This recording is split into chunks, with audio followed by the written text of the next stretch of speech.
Chapter 1. Atlas. The way asshole is misspelled in red spray paint across the back door of Bibbs makes me think of my mother. She would always insert a brief pause between syllables, making it sound like two separate words. I wanted to laugh every time I heard it, but it was hard to find the humor in it as a child when I was always the recipient of the hurled insult. Asshole, Darren mutters. Had to be a kid. Most adults know how to spell that word. You'd be surprised. I touch the paint, but it doesn't stick to my fingers.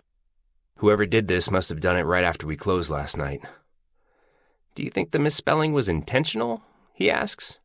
Are they suggesting you're so much of an asshole that you are a whole entire ass? Why do you assume they were targeting me? They could have been targeting you or Brad.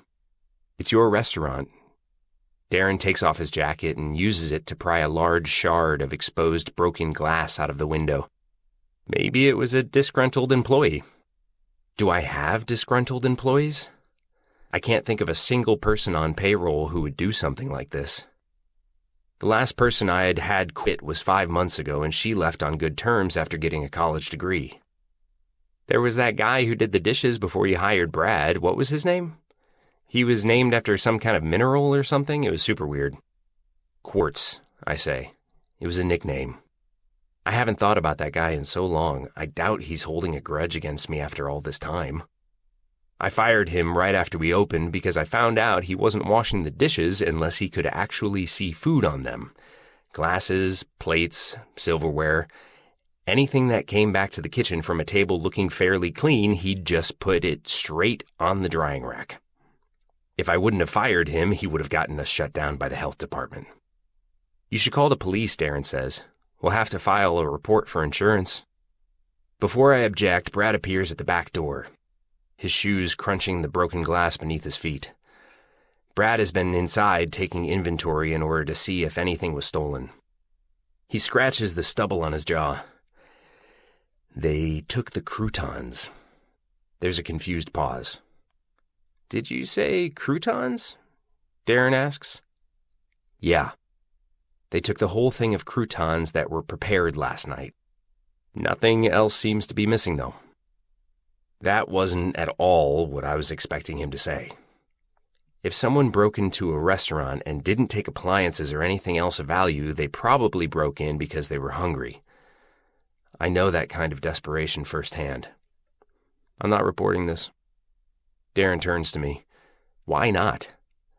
They might catch whoever did it. That's the point? I grab an empty box out of the dumpster and start picking up shards of glass. I broke into a restaurant once, stole a turkey sandwich. Brad and Darren are both staring at me now. Were you drunk? Darren asks. No. I was hungry. I don't want anyone arrested for stealing croutons. Okay, but maybe food was only the beginning. What if they come back for appliances next time? Darren says. Is the security camera still broken? He's been on me to get that repaired for months now. I've been busy. Darren takes the box of glass from me and starts to pick up the remaining pieces. You should go work on that before they come back. Heck, they might even try to hit up Corrigan's tonight since Bibbs was such an easy target. Corrigan's has working security, and I doubt whoever it was will vandalize my new restaurant.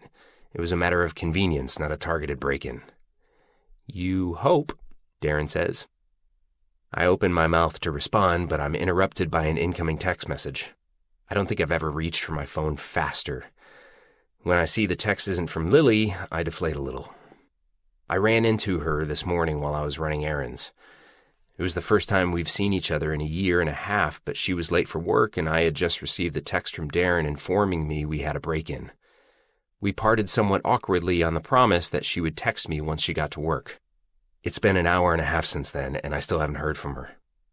An hour and a half is nothing, but I can't ignore the nagging in my chest that's trying to convince me she's having doubts about everything that was said between us in that 5-minute exchange on the sidewalk. I'm definitely not having doubts about what I said. I might have gotten caught up in the moment, in seeing how happy she looked and finding out she's no longer married. But I meant every word I said to her. I'm ready for this. More than